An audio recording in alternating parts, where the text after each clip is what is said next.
This is the truth about becoming a Christian, especially as a man, that no one tells you. So, you see a lot of these modern Christian churches going like, oh, being a Christian means so awesome. I mean, hooray, ha-hoo, let's play a game, let's play the rock band music, and yeah. But it's not like that, okay? Being Christian, I want to clarify this, is the most positive thing you could ever do in your life. Becoming a Christian is the most fulfilling thing you can do in your life. And becoming a Christian, most importantly, reunites you with the Creator and saves your soul. Okay? So, with that in mind, what truth about being a Christian man is not told? That truth is, it's hard. You're going to have to give things up, and you're going to have to change your heart. Okay? Jesus didn't say, just say, oh, Jesus, I love you, and then that's it. No, Jesus said, repent. Okay? You can come. All right, you can always come. The door is always open. But you have to repent. You have to change. Right? So, a problem with a lot of these churches that are supposed to be guiding people on what they should be doing, they don't inform them to change. They don't inform them that certain things are wrong. So, this is the rise of the pride churches. Like, oh, you're gay, but, Jesus still loves you. And they use this idea. This is something you see very commonly in these very liberal modern churches, that they use this idea of like, oh, just be nice, be loving, etc. They use that as a mask. Okay, they put Jesus, they slap a Jesus sticker on it, so then you can't question it, because if you question it, it's like, oh, well, that's not Christ-like. That's what they do. And people observe that sticker being used, just slapped onto anything, and they're like, well, I guess this is what being a Christian's like. So then they, for all intents and purposes, cut their balls off and just like, hey, how's everyone doing? Oh, is being homosexual wrong? Yeah, so people can do whatever they want. I mean, that's none of my business. I'm a loving person. I'm not.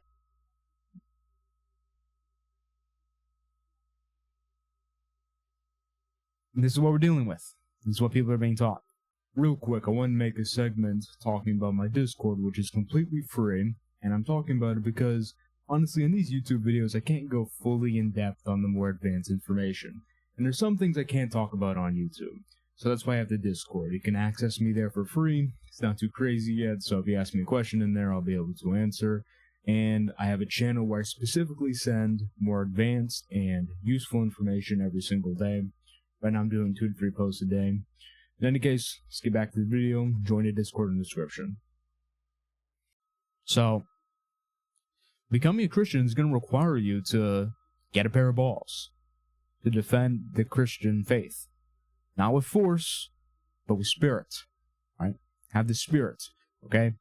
If you want an example, it's a bit crude, but it's true. Okay? A lot of these Christian men, they talk like they have erectile dysfunction. Okay? You need to talk like you have erectile function. But this is actually something more advanced. This is something from both the Eastern and Western traditions, more ancient Christianity.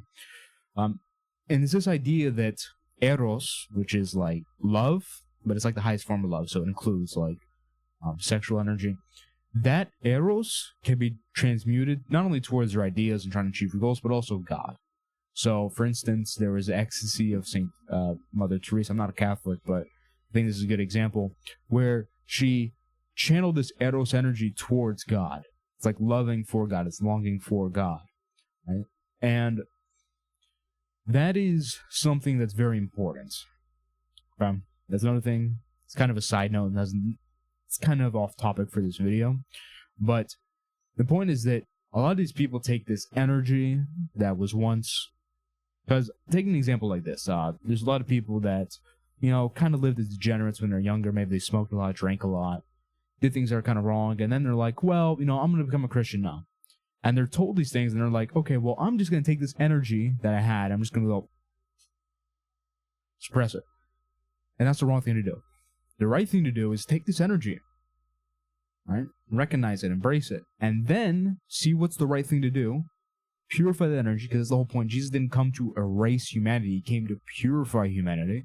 So you're trying to purify this energy so you can then move it towards what's right and what's good. That is the process you're supposed to be going through. And to do that, you must understand what you're up against. You must understand what is right and what is wrong. All right, so I think what's to do? Always be on the lookout. Right? Always understand that there is going to be times when you are tested. Because being Christian isn't just, sometimes it's a little stern. Sometimes it's a little tough. Sometimes you have things that come up, these desires that come up that aren't, are wrong. You have to understand, if you're going to become a Christian, you have to deal with that. And here's the thing. This is the difference between Christianity and everything else.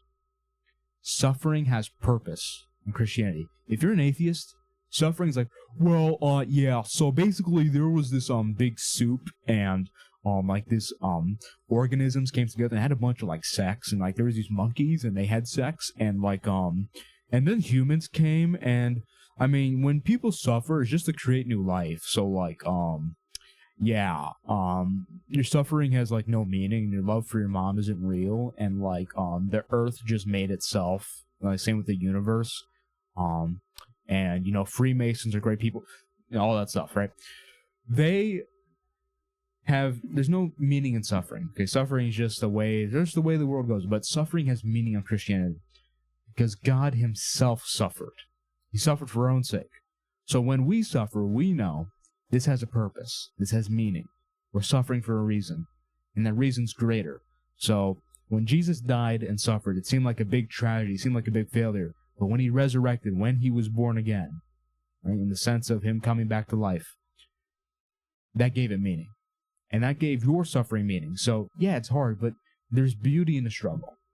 Okay, there's meaning in it, because after that suffering, the light at the end of the tunnel, which is not only in the afterlife, but it's also in this life. Because when you struggle and go through something difficult and you know you did the right thing, afterwards, there's a good feeling there. So always remember, it's not the suffering and the hardships, they aren't just frowny faces and, anger. There's beauty to it. Embrace that. So, being Christian great? Is being Christian the best thing you can do? Of course. But it's going to be hard. But even those hard things lead to the great things.